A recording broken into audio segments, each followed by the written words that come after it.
Welcome and thank you for joining our webinar today, The Need for Dynamic Compliance in Healthcare, featuring 2017 Cybersecurity People's Choice Award and 2017 Information Governance Expert of the Year Award winner, Dr. Mansur Hasib. You're also joined by Beyond Trust CTO Maury Haber, who will run us through a brief overview of Beyond Trust after Mansur's portion, so please stick around for that. My name is Sarah, your webinar host today. A kind reminder to please submit your questions via the chat box in the GoToMeeting console anytime throughout the webinar. We will cover them at the end during our Q&A time. So anytime you have a question, pop it on in and I will be monitoring those throughout.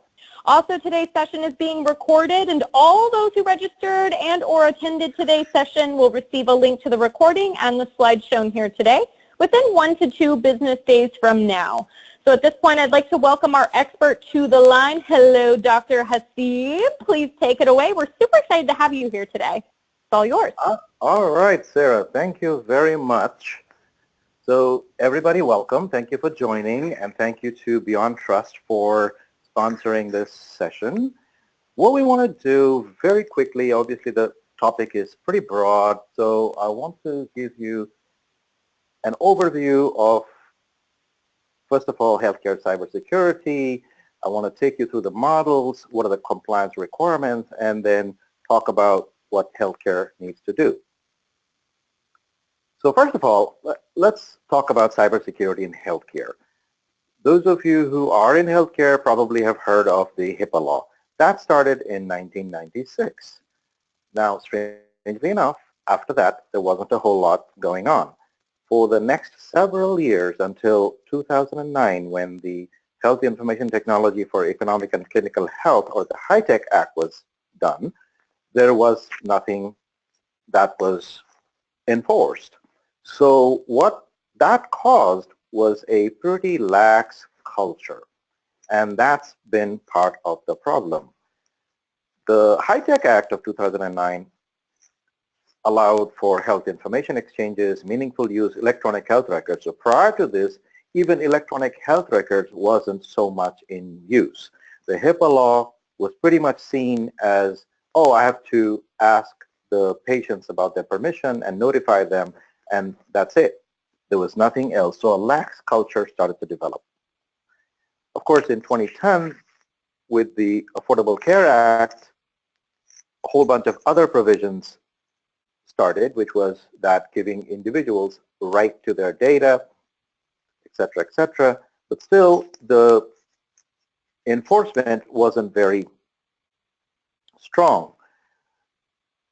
Patient notification, this culture is just very, very hard to change. And one of the issues that has plagued healthcare in general is the fact that half of U.S. healthcare organizations are still running their IT and cybersecurity through their finance organizations. So typically the chief financial officer is in charge of IT and cybersecurity because technology is often viewed as a cost center, not necessarily a innovation engine.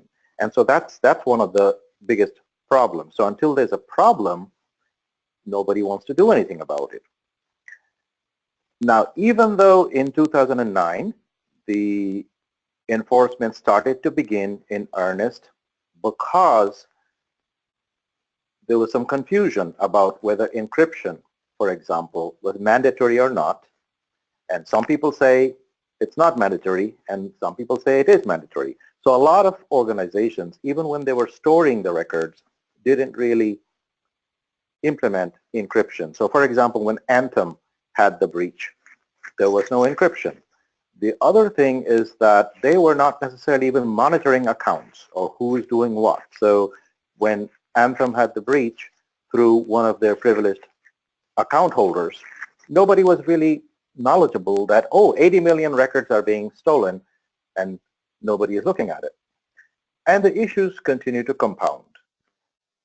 What I have found recently is that the situation apparently has worsened because some surveys nowadays say that almost 80% of the U.S. healthcare organizations do not have a chief security, cybersecurity type of officer. So that's a serious problem. And that's one of the key things that really has to be enforced. So the current governance in healthcare is pretty much based on what is called a very static model of compliance. They might look at NIST documents, they might look at some compliance certifications. There is also this whole set of controls that are recommended by high trust. They might look at third-party assessments, and third-party assessments are typically what? A snapshot in time. So people come, they see that you have certain things, and that's it. But there is no innovation. There is no continuous monitoring. There's no continuous change. And so what has happened is basically 80 to 90% of the security incidents in healthcare are related to people. The way the compliance culture has also been implemented is really, they have literally stifled productivity and innovation because they have seen this as control. But one of the key things that you will learn in today's session is that cybersecurity, if you control people too much, then you will actually stifle productivity and innovation, and you will actually have poorer results. And the results, these statistics are available all over the place. If you go to the Health and Human Services portal, you will see what is called the wall of shame. And over there, all the major breaches are there. I just put up a few representative ones, some of the big ones. Of course, the biggest one in healthcare was Anthem. And then you had the community health systems, Montana, all of these things. When you look at the breaches, the basic thing that you find is that the lack of a culture. There is no leadership. There is no CEO accountability, so no CEOs are losing their jobs. The workers are kind of not engaged because they don't see any of this as their responsibility. You will find that the policies are almost all penalty-oriented, and none of the policies are reward-oriented. And most often, they don't view this whole technology or cybersecurity as being critical to the mission. So for example, when the MedStar ransomware attack happened and the whole patient intake system stopped for almost a week, well, if your whole business is stopping for a week, why are you not viewing it as mission critical? So this is a big problem. So the essential issue has always been that the governance and the leadership and accountability is sort of lacking. So what do we need to do? And why do we need to do all this? Well, one of the key things that we have to understand is that the world has truly changed. We are no longer in the 1970s, 1990s, or whenever all these healthcare environments were designed for. We are in a system of continuous, permanent hyperconnectivity. And so even some of the executives who went to business schools and they got trained, you will find that many of their training was designed for a different era. So many of the MBA school training, many of this training have nothing to do with digital leadership. They deal with accounting and finance, but they do not teach you digital strategy. They do not teach you cybersecurity. And yet what has happened is that the world has changed. Today, I would bet that everybody should be considered a technology worker because everybody handles data, everybody handles technology. So, and people are no longer going to work anymore. So the whole older concepts of, oh, I am going to put all my security around the perimeter and I'm going to protect my data, that whole concept has also changed because people work from where they are. Here I am sitting in one city and Maury Haber is sitting in another city. I'm sure Sarah is sitting in another city, and all our viewers, all of you are sitting in all over the world potentially, and yet we are kind of working and collaborating. And so the concept of going to work has changed. We literally work from where we are. And this concept still has not been embraced. The other thing that has also happened is human relationships are also done through technology. I mean, how many people are we connected to today all over the world? Thousands of people communicating. And so the whole power of communications is democratized, and this is the era and the world that we need to think about. And in this world, some of the huge benefits of health information technology can be realized properly. So for example, you can have a doctor look at a patient record in 3 different cities and collaboratively arrive at the right diagnosis. Because sometimes, because these diagnoses and medications and treatments are so high risk that even some of the best doctors want a second and a third opinion because they don't want to make a mistake up with the life of patient.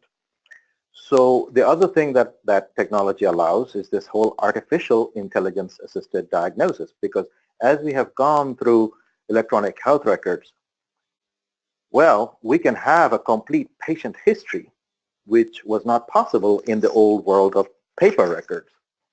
We can also do research on healthcare, and we can also reduce hospital costs. So these are the key benefits that we are getting from the technology, but if we don't use the protections and cybersecurity and technology as an innovation and productivity tool, we will never get there. So that's why we need to change. Now let's talk about the whole cybersecurity model. So this is where I'm taking you through the history of cybersecurity models. How did the cybersecurity models evolve? This screen that you're seeing, this is the classic Macomber model. 1991 was when this model first was presented. And basically, this model simply says that data exists in 3 forms. It's either in transmission, storage, or processing. And our goals are confidentiality, integrity, and availability. And we do it through 3 tools: technology, policy, and training and education. Notice that this thing has no dimension of time or anything else. So this is where this whole concept of training awareness and this concept came. This was later started to change around 2010 when risk management frameworks and the concept of dynamic compliance started to come into being. 2001 was when we also introduced the concept of time, because there was a information assurance models, and I'm going to show you the picture in just here. So this picture that you see, where we have this concept of time, this particular time concept was created in 2001. At that time, we also said that people are the most important aspect of cybersecurity.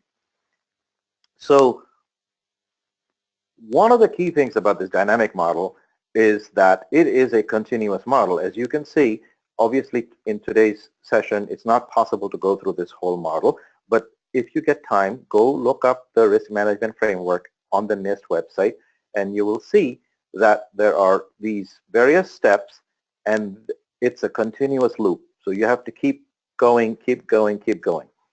So this risk management process basically says you assess, respond, monitor, continuous monitoring. So essentially what they're saying is that cybersecurity is really people-powered perpetual innovation. So because innovation is not done by machines, innovation is done by people.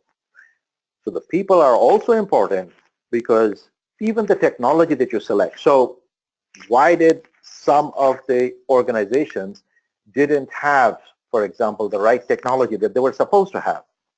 So this privileged access management or vulnerability management, all these tools have been around for a long time. As a matter of fact, when the Anthem breach happened, the tools to prevent all those breaches and to see what was going on was already there. But why were they not picked?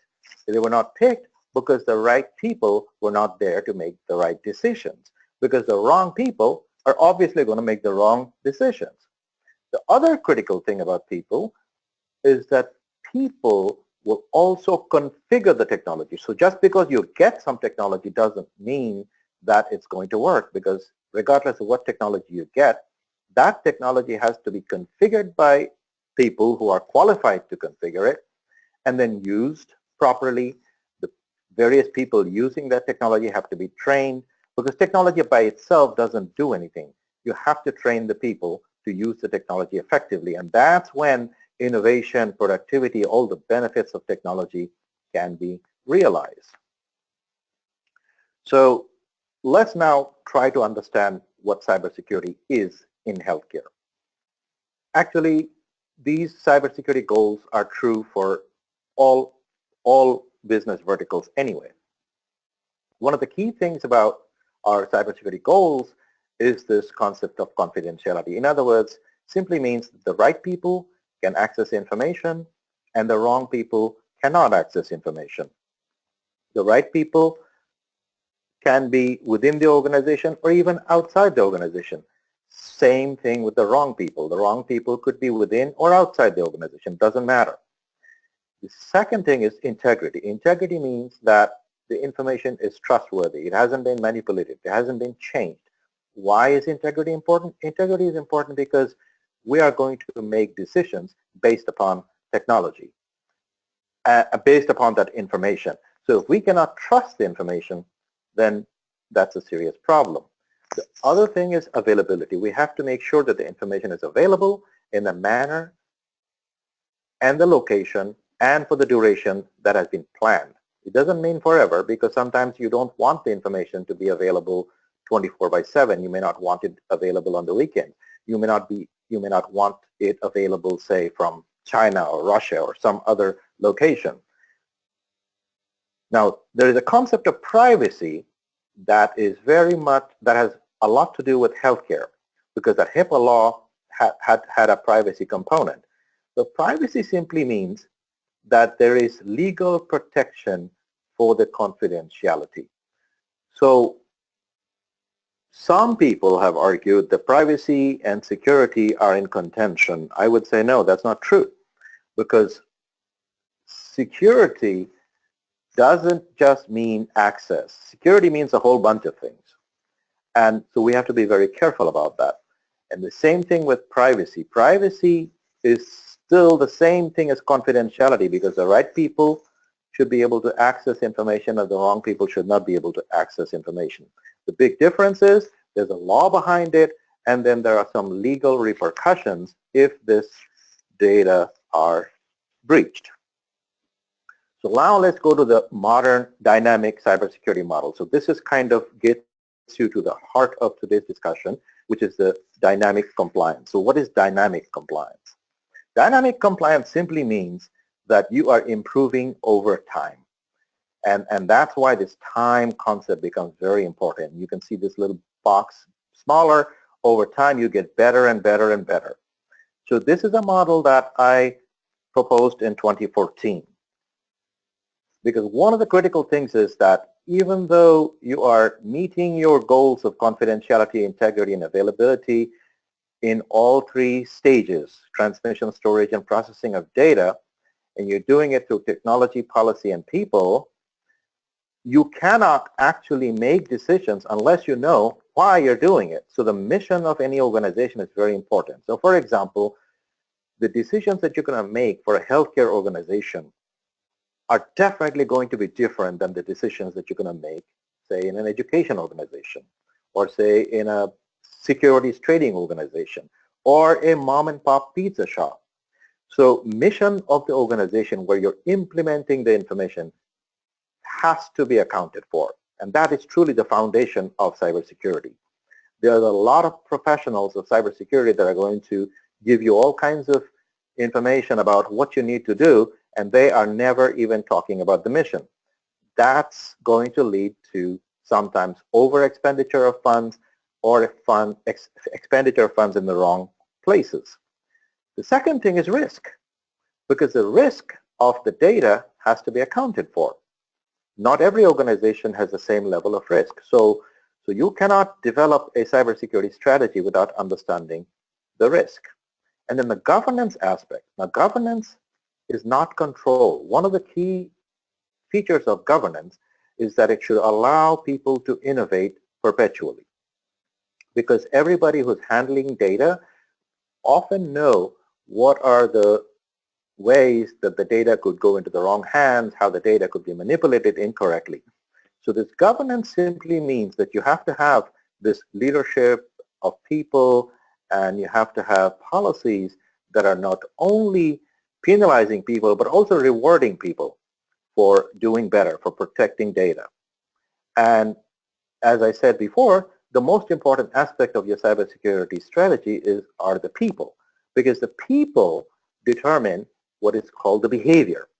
So I provided a formal definition of cybersecurity in 2017, and this definition encompasses this entire model. So what I've said is that cybersecurity is a mission-focused and risk-optimized governance of information which maximizes confidentiality, integrity, and availability using a balanced mix of people, policy, and technology while perennially improving over time. So if you notice, I said balanced mix of people, policy, and technology, because you cannot just do just technology or just policy and ignore the people, because it'll never work. And if you don't do the perennial improvement over time, then you're a sitting duck, because regardless of whatever technology you have, if you are not innovating, if you are not changing, then somebody is going to hack, somebody is going to get it, somebody is going to break in, because people around you, the criminals, are innovating perpetually. So this whole dynamic of dynamic compliance, which is the perpetual innovation, has to be focused around the people, because, as I said before, people are the innovation, source of innovation.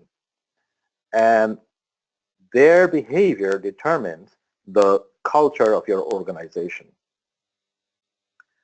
So this is sort of a summary slide that cybersecurity is a continuous process, and you must, so let us say you have done a vulnerability assessment. Well, if you don't continuously do perpetual vulnerability assessments, how do you know that you are still secure? So you have to have a system where your vulnerabilities are being monitored in real time. Same thing with your access. So let us say you have a access control, access management system. Well, if you just configure it one day and then never monitor it, once again, you're going to fail. And so who's going to do the monitoring? Systems can do the monitoring, but also people. So one of the biggest mistakes that healthcare has done is that they will often invest in technology and they will not invest in the people. And so that has been a big problem. So I would recommend that if you decide to spend money on any technology to do your thing, first hire the right people, because the right people will buy the right technology, they will configure the technology, and then they will monitor how the technology is working for you. Because the key thing to remember is that compliance by itself is just a snapshot in time. So as soon as the people leave, you can be no longer compliant. So for example, if you think about the Target breach didn't happen in healthcare, but Target was actually deemed to be compliant. But yet they had a breach because there was no monitoring going on, there was no governance culture going on. So now I'm going to give you another important concept in this presentation, which is that, okay, so we're going to do this dynamic compliance, we're going to do culture. So how do we do it? How will we do culture? So there's a whole body of literature on culture. For cybersecurity, the work on culture started around 2010. There's a scholar named Laura Corris, and her work is very important. Then there's Dr. Jim Brady. His work is very important. So most of this work is summarized in my 2013 publication, where I did a national study about cybersecurity culture in healthcare to see, okay, is cybersecurity culture in healthcare actually related to a reduced level of breaches? And I found that yes, it is. So if you have culture, you will have fewer breaches, you will have better cybersecurity. So there are 4 elements to culture. One is values. What are values? Values are belief systems. So we have to hold something dear. So for example, we need to value data. We need to say that some data are more valuable than other data. Well, that will lead to data classification. Maybe it could lead to data tagging. Maybe it could lead to data encryption. We might say that, oh, identity records and health records are pretty valuable, so maybe we do separate identity records and separate health records. Maybe we say, hey, privileged accounts are more valuable, so we need to monitor them. And so therefore, our account and access management has to follow whatever it is that we value. So this is very, very important. In many healthcare organizations, some of these concepts have not even been talked about. Patient safety is definitely a value in a healthcare organization. But couldn't data safety be a value also? It's very easy to tie the concept of data safety to the concept of patient safety. Because if you try to talk about cybersecurity to a healthcare professional, their eyes will glaze over. They're not interested in cybersecurity, but they are interested in patient healthcare, patient safety. So if you start to talk about the patient data safety, then you will start to make a headway. When I was doing this in the Baltimore City Health Department and I was teaching nurses, that's what I did. I talked about data safety and equated it to patient safety, and everybody got it. The second thing is creating heroes. So we must celebrate the people who are doing it right.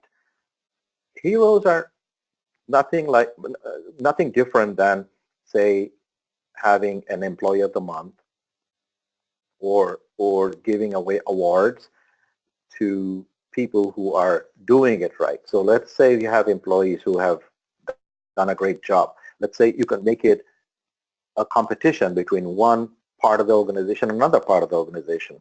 So that's another thing, one other way to reinforce the culture. Heroes are also, this is where the policies can be positive oriented. So when you create heroes, you're basically rewarding people instead of penalizing people for doing the wrong thing. You're now rewarding people for doing the right thing. That's another way to reinforce culture. Rituals can be part of your whole hero worship.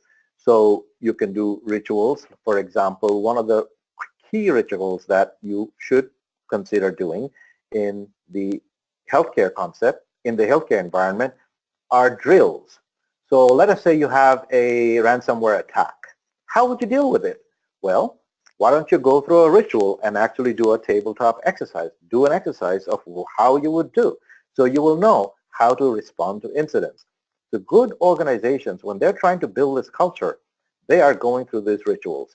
It's unbelievable how many healthcare organizations I've seen that have never gone through a incident response drill or a ransomware attack drill.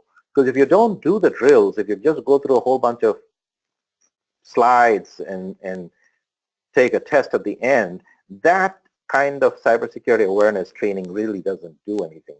So I would recommend practicing these, doing these actual rituals and practicing incident response.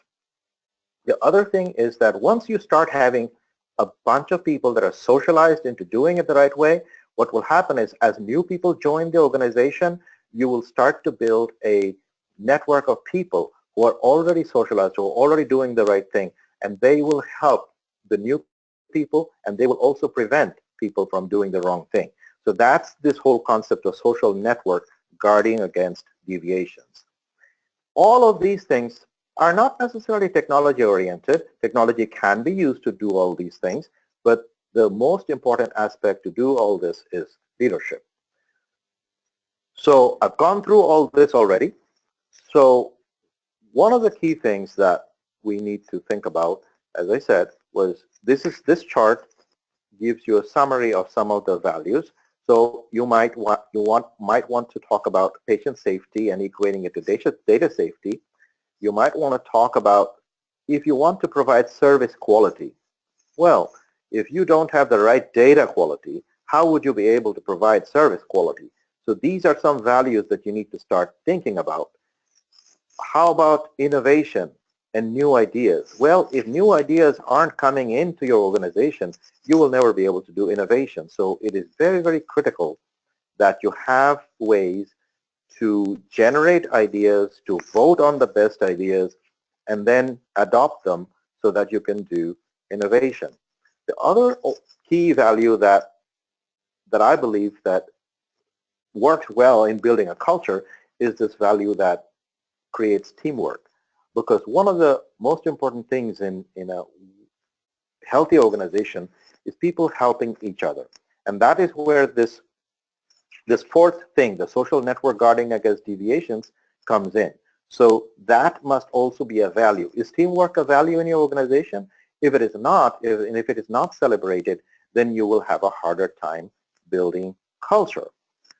So the research finding around this area is that, okay, in order to do this right, what are some of the things that will help you do it right? Well, one of the key things is that CEOs and the C-level of the organization has to be very engaged. If they are not engaged, if the organizational level for cybersecurity governance is very low, nobody cares, this will never happen. The other thing is that chief information officers, chief information security officers, these kinds of people have to exist in the organization. And they have to report at the right level. If these people are reporting to the chief financial officer, once again, it'll be a very, very hard sell. The third thing is retention of people. So often people are viewed as expenses and they're not valued enough. So we may often have a layoff culture. That kind of environment is not going to lead to innovation, because if people are not valued and they're not enjoying the fruits of their innovation, it'll be very hard for them to innovate. People must feel that their brains are being used. So that's a very healthy kind of environment. Policy. Policy is useless if you never enforce it. So if you have policies, you need to make sure that the policy enforcement environment exists. So these are all things the research have found. The other thing is that if you don't have a fun environment, a gamification environment, a rewards environment, so people don't see coming to work as fun and doing these things as fun, then once again you will not succeed. And one final point is that monitoring. Once again, because you're perpetually innovating and you're experimenting and you're doing things that have never been done before, sometimes you will have failures. So it is not a good idea to keep going in the wrong direction. So as soon as you realize that you're going in the wrong direction, you need to pivot and change. And the key thing that you need to remember is that governance does not mean control, because if you start controlling people, you're going to stifle innovation. So what I've found is that so I've implemented cybersecurity culture in various organizations, and what I found was that behavior, as it improves, it leads to lower costs over time. People start to become more productive and innovative because technology by itself, once again, as I said, when they start to learn how to use the data, how to use the technology, they become better and better over time. And then their behavior, their protection of the data improves over time. So one of the other mistakes that some people make is that they view cybersecurity as pure protection. I don't view it as pure protection. Protection is a given. We need to view cybersecurity as a perpetual innovation engine. We need to view it as our value creation mechanism. So that's the way that I've used cybersecurity. I've also found that if we implement a culture, then this 80 to 90% of the source of incidents that I just talked about, which are tied to people, well, guess what? If you are solving and empowering your people, then you are addressing a very key source of incidents. The nice thing about another thing is that this is not bound by any vertical. So what I just shared with you today, you could use it in a healthcare organization, or you could use it any organization. The differences would be that healthcare organizations would have different laws, different regulations, and different types of data that may need to be protected. In another type of organization, you might have a different kind of data. But regardless, the methodology and everything is still the same. And so that's what leads me to the end of my prepared remarks, and I will be available here for questions. And I will be handing it over to Maureen Haber. And Sarah, take it away. Thank you very much. That's been a fantastic presentation and really makes me think twice about the digital leadership that we ask our leaders, our executives, and even our staff to embrace. When we think about the concepts that have been presented, we have to think about the different personas in an organization that are trying to secure our business. And for healthcare, it's all the way down to the doctors and the nurses that have access to information, all the way through the teams that may have to deliver bad news or relay information. And when you think about it in a larger construct, the people that have administrative rights to manage the digital information can abuse it with privileged access. They have direct access to the databases. They may have direct access to bulk information or things of this nature. If we think about the state of our systems today and even some of the traumas that have occurred in mass in the recent years, that information, especially for children underage, is even more sensitive. And anybody with particularly admin rights or someone trying to find information from a newspaper or journalist or any place else, they're not privileged to that. Those are privacy concerns.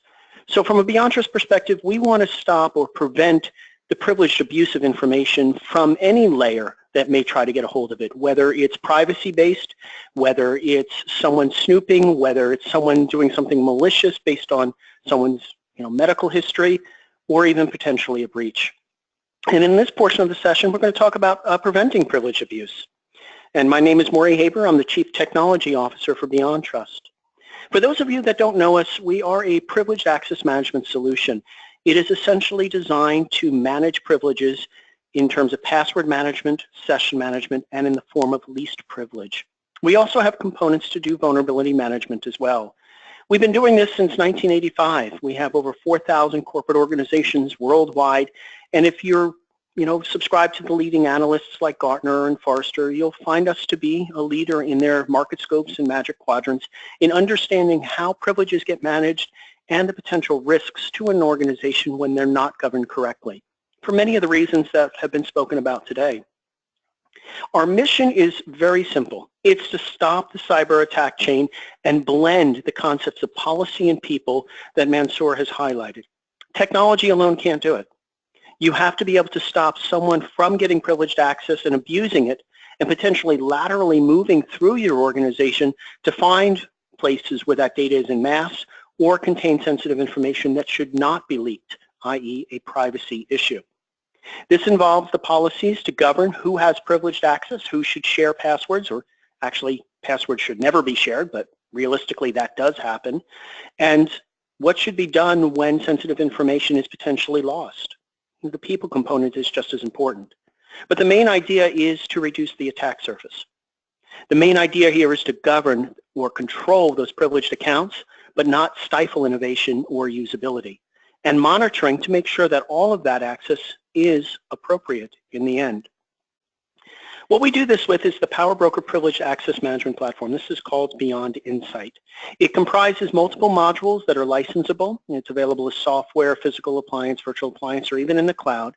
And the technology itself is to handle anything regarding a privileged account, whether that's the automatic rotation of passwords, the check-in, check-out of passwords, or full session management, removing admin rights on any workstation, whether it's Windows or Mac, and being able to elevate individual programs or even operating system tasks to an admin level without ever giving the user an ex-admin account or giving them admin credentials. And then finally, most importantly for this type of conversation, is doing it on server and infrastructure, Unix, Linux, Windows, and any router, switch, or even IoT device.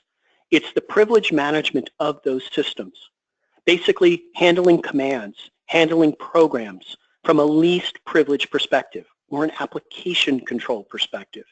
Users are designated to only have access to certain commands, certain functions, certain systems, and are only able to run certain programs to make sure that there is not a data breach. For example, a database administrator may have full access to run maintenance scripts, but not be able to dump the databases or cause any type of malicious activity that would degrade the database.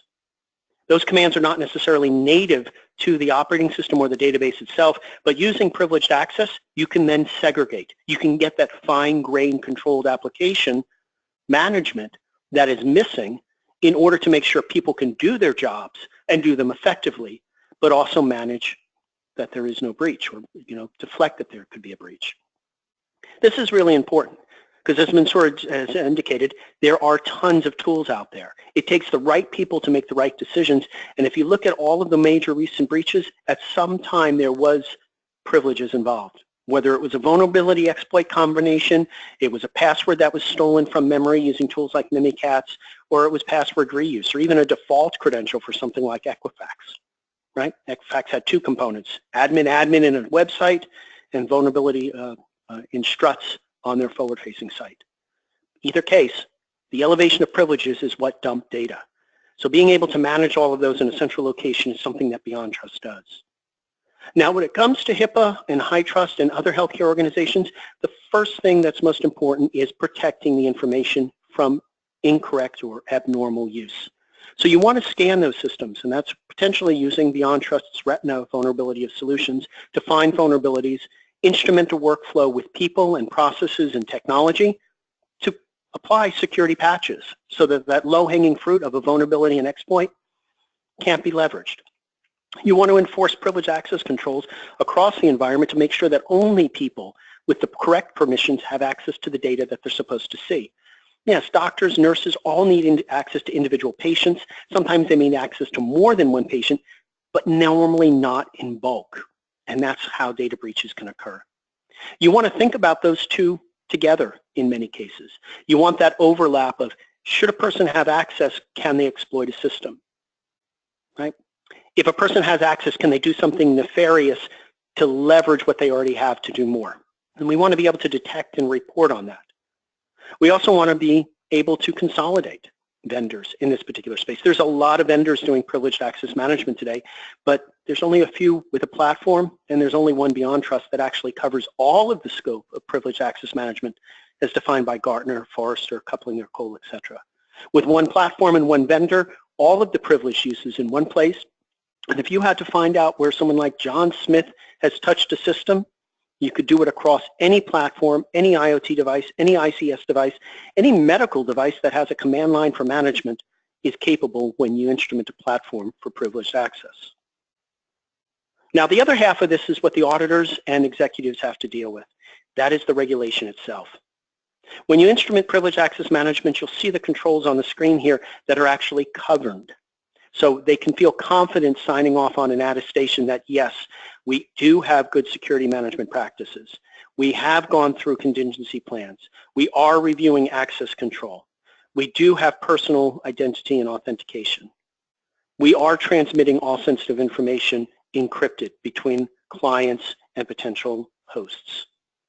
When you think about what privileged access management can do and how it can help, these are some of the checkboxes that you'd feel comfortable with from an executive or management perspective actually signing off on. And this is really important to understand, because as you roll out a technology for privileged access management, what you'll end up finding is that it is a maturity life cycle. This is the time component that Mansur was referring to. It is the capability to essentially say, we're going to start by managing all the privileged passwords here on the bottom left. We're going to make sure that they're rotated and unique per system, and do that well so that they can be checked in, checked out. When employee turnover occurs, all the passwords always stay unique.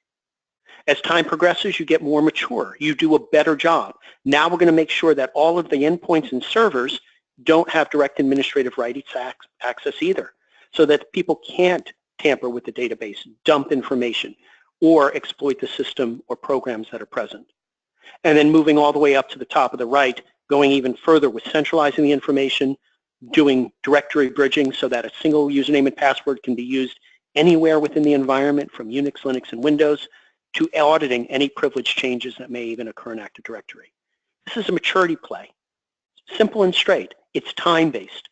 You start with what you can do, you get your people, your policies, your culture involved, and you mature it over time while managing privileges.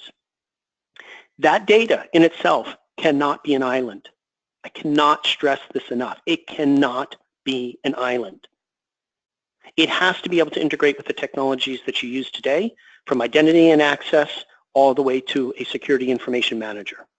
It's got to be able to interact with a help desk solution to open tickets, to let people know, look, we're seeing kind of suspicious activity on box X. This person has tried to log in from outside the hospital, and typically they never do that. You have to be able to talk about that. You have to be able to escalate it and raise awareness so that your culture can respond correctly. Privileged access data has got to work everywhere. It's got to integrate with the solutions that you work today. And it's got to be something that everyone thinks about. I do not need to be an admin to get my job done. If I'm an admin, I'm a risk. Why? Because if an attacker compromises me, I could be the one that they leverage to leak information. And why is this so important? Who is beyond trust?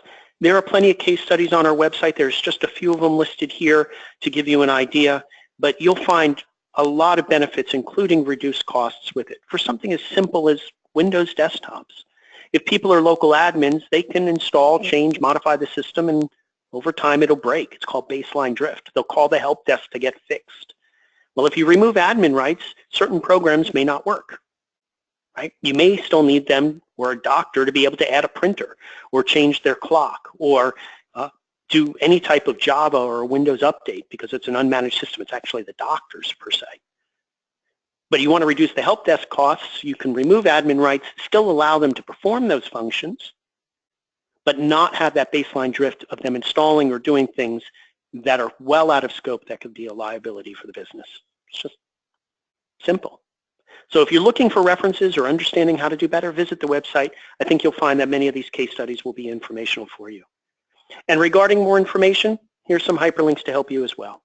There's some white papers on the site regarding HIPAA and high trust and the mappings, going back to that earlier slide as to how the technology actually solves some of these problems, what policies and procedures it does, how it does it, and how it can help instrument many of the procedures that you need to do in order to be compliant and have a better security profile. With that, I'll turn it back to our host, Sarah, to continue. Thanks, Maury. Okay, guys, let's jump into our last poll and then dive into some questions. Would you like to be contacted by a Beyond Trust security expert for a deeper conversation or a personalized one-on-one demo? If you select yes, somebody will reach out to you to schedule that conversation or that demo and walk you through our PAM or our VM solution. So I'm going to leave this up, but let's dive into a couple of questions. Dr. Hasib, this came in for you. So how long should an organization expect to take to implement dynamic compliance? Okay, Sarah. Well, that's a great question. I would say that depends on the size of the organization. As I mentioned before, one of the key things is mission, risk, and all that. So, for example, for a smaller organization with fewer people, it could be very quick. For a larger organization with lots and lots of people, that could take some time. So what you have to do is as Maury was talking about, start somewhere. So be practical about it. Develop a plan and a budget that you can afford, that is reasonable, and then you do it in layers. So first wave, you might say train 100 people. Those 100 people could be your key trainers for other people. So that's what I did for a 2,500 member organization. So what I've done for a 2,500 member organization, it took me about a year to implement the culture. And the first part was training those 100 people, and then those 100 people training all the others on a perpetual basis. Is becoming compliant expensive? Okay, another great question. Not really, because in my opinion, if you look at the numbers, it is more expensive to ruin your reputation and lose the data and then incur the fines than it is to implement the right thing in the first place. So I would say if Anthem, for example, had done the right thing in the very first place, or Target, or any of these people, if you look at the breach analysis, you will find that they are running multi-million dollars in terms of their losses. But in reality, it is not very expensive because it becomes cheaper over time. As you start to do these things, they become cheaper because your people get better. And innovation by itself is a return on investment. So as you innovate, suddenly you can make this a revenue generator for your company. So I have generally seen in all the places that I've done this, I've been doing this for about 30 years, implementing technology and cybersecurity solutions for various companies. And over the 30 years, what I found is that it was really a revenue driver for our organizations. Dr. Hasib, how do I build a security program that complies with HIPAA? Okay, so I already explained some of that already.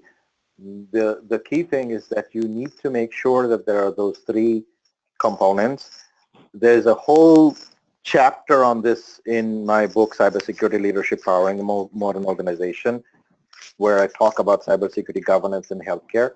So it's a systematic process that has to do with people, policy, and technology, with the people being first. Dr. Hasib, what happens if I'm not in compliance with HIPAA? Okay, so this depends on where we are, because you may see that there's a little bit of politics involved in the whole implementation of this. So depending on who is in charge, so HIPAA is a law and regulation, but obviously the Health and Human Services is the enforcer of this law, and depending on who is in charge, you may have lax implementation or you may have stronger implementation. During the previous administration, there was a lot of implementation, a lot of enforcement going on. Right now, I don't know.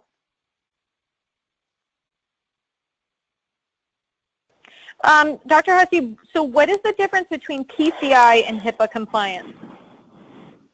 Okay. PCI has to do with the payment card industry, so that has to do mostly the financial vertical, and the HIPAA compliance has to do with the healthcare sector. So a healthcare company can have to be PCI compliant also, because if they're dealing with payment cards, they would have to be PCI compliant and HIPAA compliant. The HIPAA has to do with electronic health records, where the privacy of the patient has to be protected, whereas PCI has to deals with the credit card industry and payment cards. Okay, and then it looks like I have one more for you, Dr. Hasib. So could you explain what is high trust?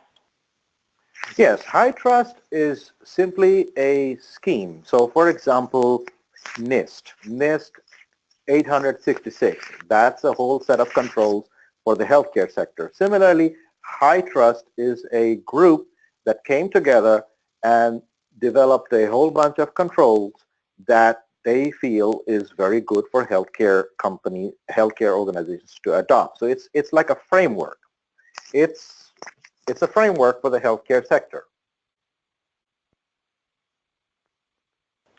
Alrighty, it looks like that wraps it up for our Q&A. Thanks everybody for submitting those questions. We really appreciate it. And a reminder that you will be receiving an email with a link to the recording and the slides shown here today within 1 to 2 business days from now, and it will come from our email alias communications@beyondtrust.com. So make sure that email is whitelisted so you receive the follow-up without any interruption.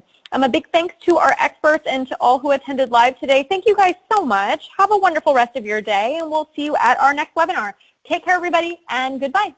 Thank you. Bye.